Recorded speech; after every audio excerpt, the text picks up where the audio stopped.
Біз енді қазір кабинетімізден блокчейннен бастап анық қылып түсіріп алып, блокчейннен бастаймыз. Міне біздің бірінші кабинетімізге кіреміз, иә. Кабинетке кірдік дейік. Кабинетке кіреміз дағы, бұлай басып, сенің кабинетің қайда еді жаңа деген. Кабинетке кіріп, мына жерден кіру эвасент деген жерден портфель деген жерді басамыз. Портфель деген жерді басып, сосын астында мына жерде адрес кошелькамыз тұр, иә. Адрес кошелькамыз тұр. Перейти в кошелек дегенге басамыз. Перейти в кошелек деген кезде мына жерге не келеді? Мынандай не тұрады, окошко тұрады. Осы жерге бірінші жеріне біз өзіміздің жаңадегі немізді қоямыз, адрес кошелькамызды. Секі ғой. Мына жерге 12 сид фразаны жазамыз. 12 сид фраза осы крипто кошелек ашылған кезде барлық адамға берілген. Соны қоямыз да войти деп басамыз. Сөйтіп біз крипто кошелегімізді ашамыз.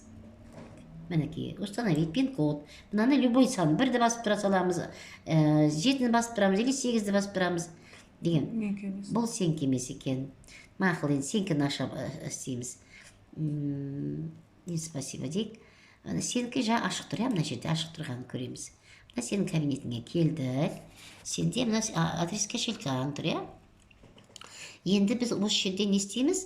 Біз бірінші Word кіру болсын, ставка деп поставлені болып тұрған болса, соны ашып көреміз. Поставлені мынау, бұл ставка деп тұрған екен. Бұл да юнтуы туып жатыр екен. Мынау 20 ненді көреміз. Юнтуы көбейтіп жатады. Басамыз. Бізға 2 минут болған екен айналдырғанымызға. Бұлай қылып оны айналдырып қоямыз. Бір баста қойған пин-кодты сол әр сұраған жерге қоя береміз. 8 деп қойсақ, или 1 деп қойсақ, ұмытпаймыз.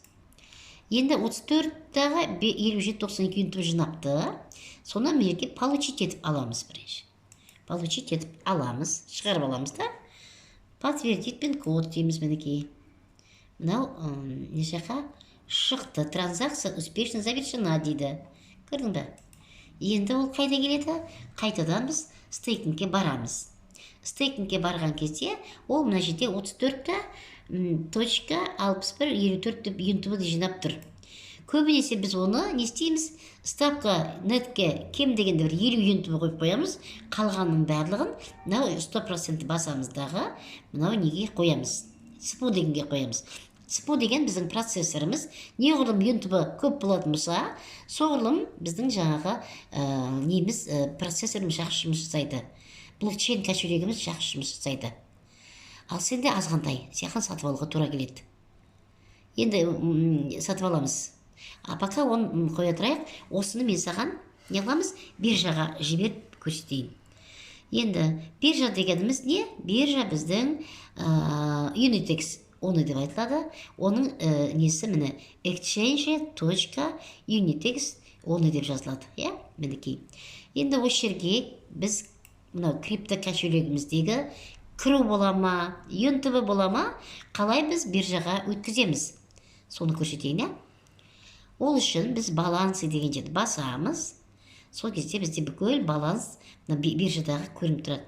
Міне қанша 30 валютный пары тұр мына жерде. 30 шақты, 20-дан асып кеткен 30 шақты. Енді бізге қазір не әкелеміз? Кіру әкелетін болсақ, кіруді тауып аламыз мына жерден. Біз не әкелейін деп тұрмыз? Юнтуы әкелейін деп тұрмыз. Юнтуын әкелу үшін юнтуының тұсына келіп депозит дегенді басамыз. Депозит дегенді басып, мынаны копировать етіп аламыз. Бірінші тұрғанда копировать етіп аламыз. Сөйтеміздағы блокчейн кошелегімізге барамыз. Көрініп тұр ғой, блокчейн кошелекке барамыз. Мінекей, сол кезде блокчейн кошелегіміз ашылды. Міне, біз осы жерден отправить деген жерді басамыз. Біз кіру жібермейміз, өйткені кіру жоқ бізде жіберетін. Юнтуы үйренішке да. Міне 34 юнтуымыз бар екен. Біз соның бір ең болмаса бір 13-тығын жіберейік. 10-ын жіберіп көрейік. Үйренуге. Енді мына жерге біріншіге копировать еткеніміз әкеп қойдық мінекей биржадағы. Unitexке қайтадан барамыз. Екінші тұрғанды копировать етеміз. Сөйтемізді қайтадан биржаға крипто кошелекке барамыз. Сөйтіп екінші тұрған жерге, мына жерге тағы да ставить етеміз міне. Ставить еттік. Енді соны отправить етеміз. Отправить еткенде окошко шығады. Баста қойған мынау пин-кодымызды тереміз. подтвердить пин-код дейміз мінекей. Он юнтыбымыз транзакция успешно завершена деді. Кетті. Мына жақта 34-те 24 қалды. Ол қайда кетті? Ол Unitexке кетті, биржаға кетті. Енді осы жерден биржадан біз көру үшін қайтадан балансыға барамыз. Балансыға бармас бұрын біз мына жерден көріп алайық. Крипто кошелектен мына жерде транзакциясын көреміз. История транзакций. Қайда кетті, қайда барды, бәрін көрсетеді. Мына жерден история транзакциядан қазір 34 юнтубы шықты. 34 юнтубы шықты. Айналдырып жібереміз ана жерден. Төбесінен домалақты көріп қой, домалақ қаяқта тұрған екен. Міне, мына жерде домалақты айналдырып жібереміз. Сөйтеміз дағы, мына жерге келеміз. Мына жерге келген кезде біз 7 апрель күні не істедік? 34 юнтубыны шығардық. Неден? Стейкингтен шығардық. Сөйтіп оны неге кошелекке қойып қойдық міне. Жаңа 10 жібергеніміз көрінбей тұр. Пока көрінбей тұр әлі историядан. Бірақ мына жақта кетіп қалды. Кетпепті. Что-то істемей тұр да. Обмен істемей тұр. Енді қазір кошелекке барамыз. 34 тұр әлі. Мына жерге Unitexке келеміз. Unitexке ол аударған кезде міне UNTB-ға келіп мына жерге 30 деп түсіп 10 аудардық қой. 10 деп түсіп тұру керек еді. Міне 10 деп тұру керек еді. Бұл қазір неміз жұмыс істемей тұрған сияқты. Бұл биржамыз. Сондықтан түспей тұр әлі. Ал негізі түсу керек сол жерге. Мына жерден көреміз, иә. Оны түспегенін история транзакциядан көрсек болады. Мен история транзакцияда біз не істегенбіз? Январда $100 салған екенбіз биржаға. Сөйтіп сатып алған екенбіз USD-ні. Оны USD-ні екінші январдың 18-інде тағы да $100 салған екенбіз.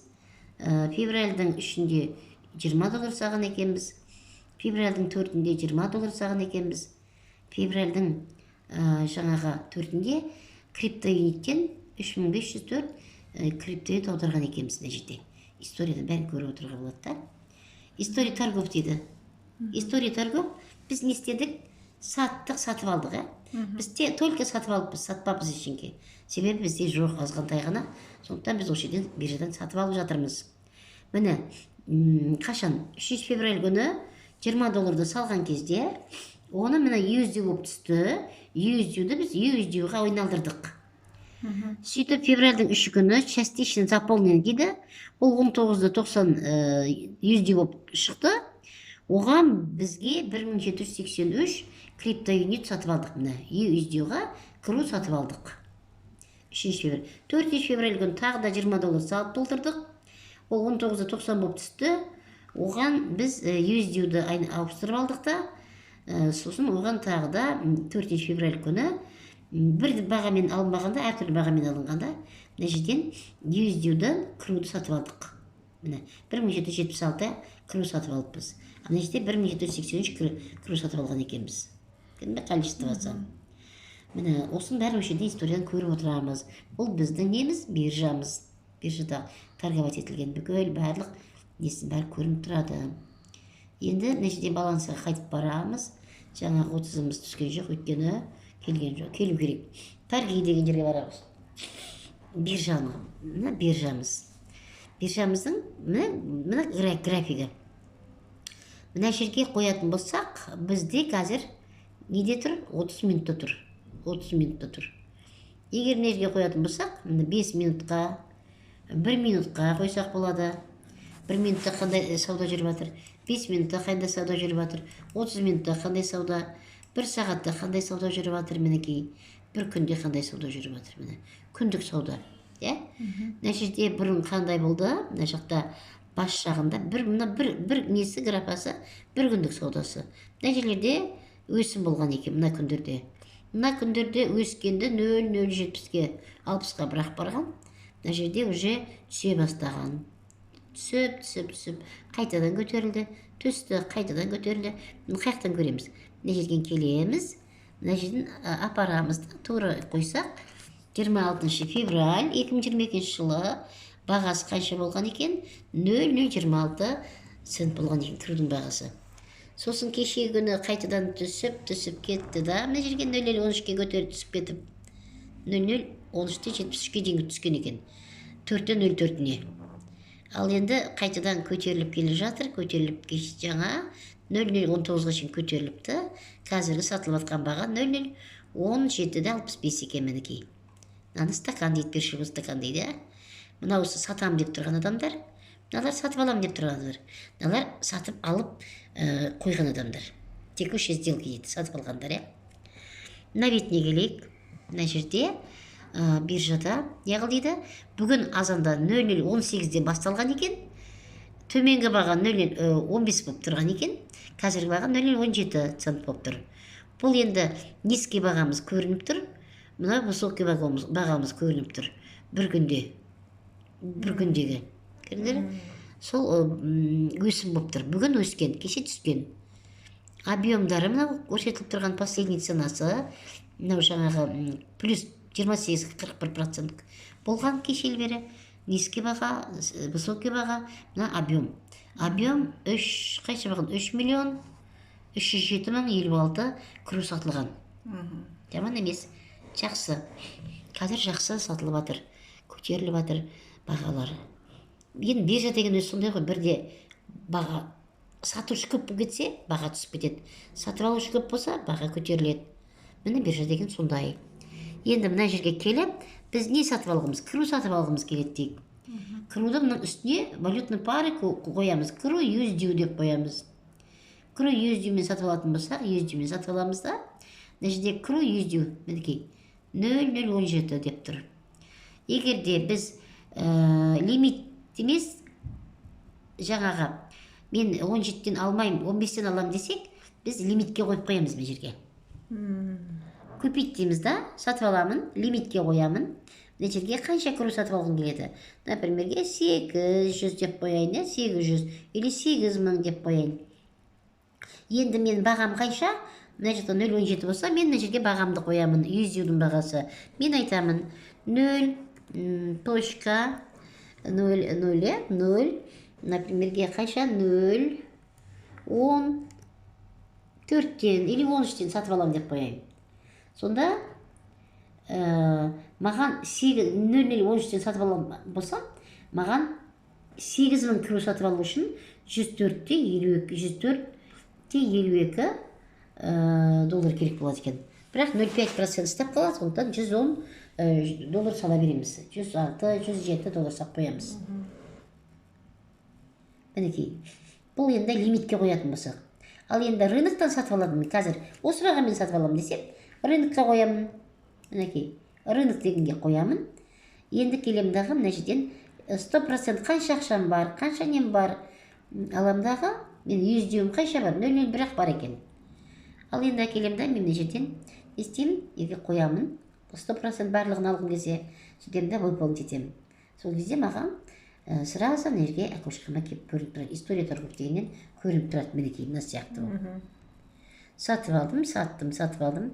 Қаншаға сатып алдым, қанша комиссия ұстады мені, қанша количество берді, қанша долларға алдым, қанша бағамен сатып алдым, мені көрініп тұрады осылай. Қанша доллар екен барлығы. Түсіндің ба? Енді осыны етсең де жаман болмайды.